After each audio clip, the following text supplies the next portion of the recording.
Hello, fellow teachers. I would like to give you an update on negotiations. There are two negotiating tables. One is intersectorial, where we are represented by the Centrale des syndicats du Québec, the CSQ, which sits at the table with three other large central unions representing about 420,000 workers in the public sector.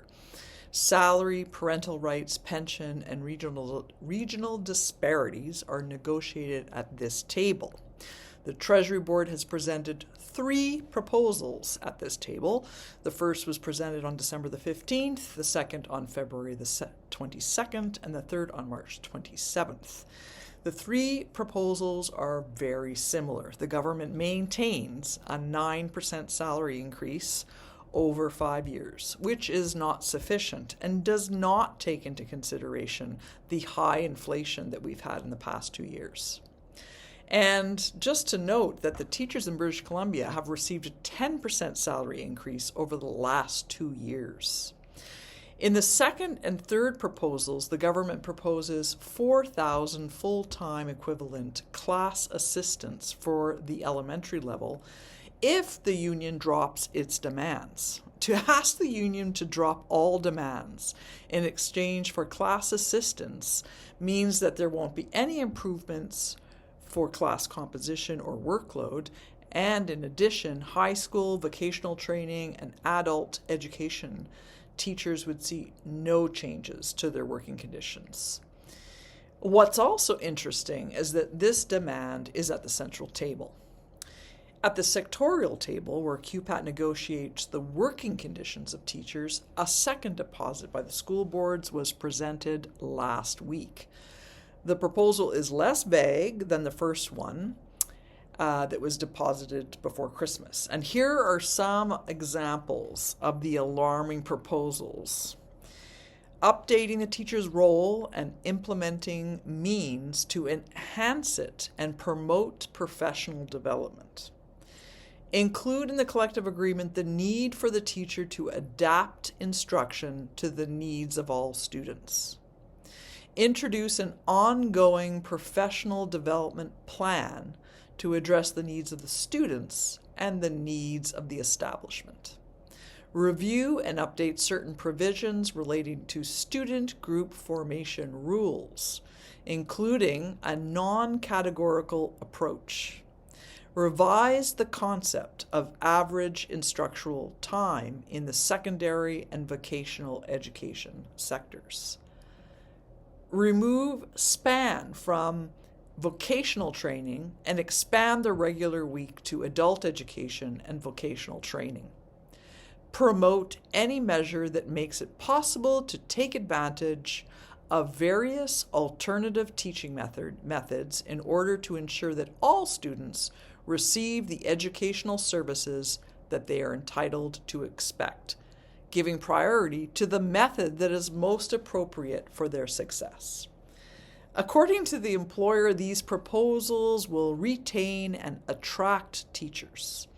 It's disturbing to me to think that the employer thinks that forcing professional development on teachers, removing class size averages, removing student codes, and promoting online teaching for any reason it seems suitable will attract or retain teachers. There is nothing in this proposal that will improve class composition or the workload. It goes to show that the government does not value the teaching profession. Our negotiators will continue to fight for the teaching profession at the negotiating table.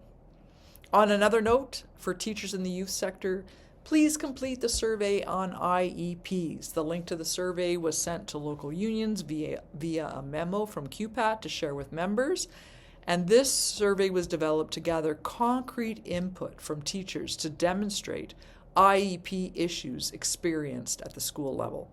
In order to have a valid survey, we need your help, so please fill in the survey.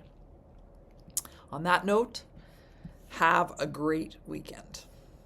Bonjour, j'aimerais vous mettre à jour au sujet des négociations.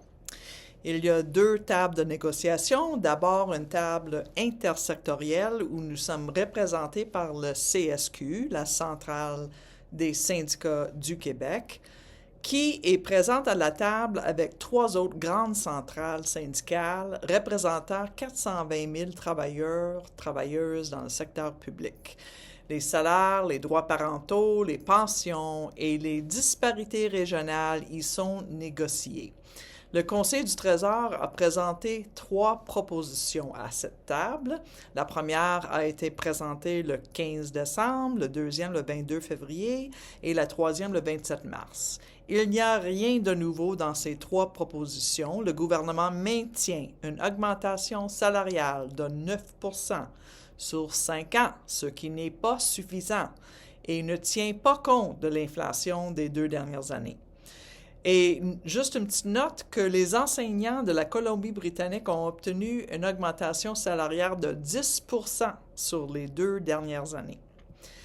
Dans sa deuxième et troisième proposition, le gouvernement suggère 4 000 postes d'aide à la classe pour les écoles primaires qui seront équivalents à des temps pleins, mais seulement si le syndicat renonce à ses revendications.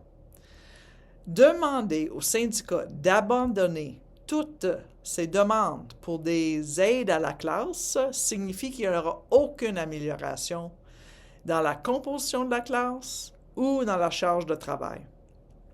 De plus, les enseignantes et enseignants des écoles secondaires, de la formation professionnelle et de la formation générale des adultes ne verront aucun changement dans leurs conditions de travail.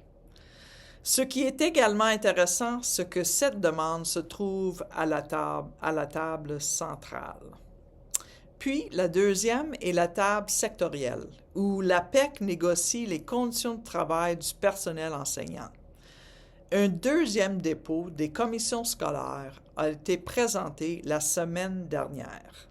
Cette proposition est moins vague que celle qui fut déposée avant Noël. Voici quelques exemples de demandes inquiétantes. Mettre à jour le rôle de l'enseignant et mettre en œuvre des moyens pour le valoriser et promouvoir le développement professionnel. Inclure dans la Convention la nécessité pour l'enseignant d'adapter son enseignement aux besoins de tous les élèves. Introduire un plan de développement professionnel continu pour tenir compte des besoins des élèves ainsi que les besoins de l'organisation scolaire. Reviser et mettre à jour certaines dispositions relatives aux règles de formation de groupes d'élèves, incluant une approche non catégorielle. Reviser le concept de temps moyen d'enseignement au secondaire et à la formation professionnelle. Retirer l'amplitude à la formation professionnelle et élargir la semaine régulière à la formation générale des adultes et à la formation professionnelle.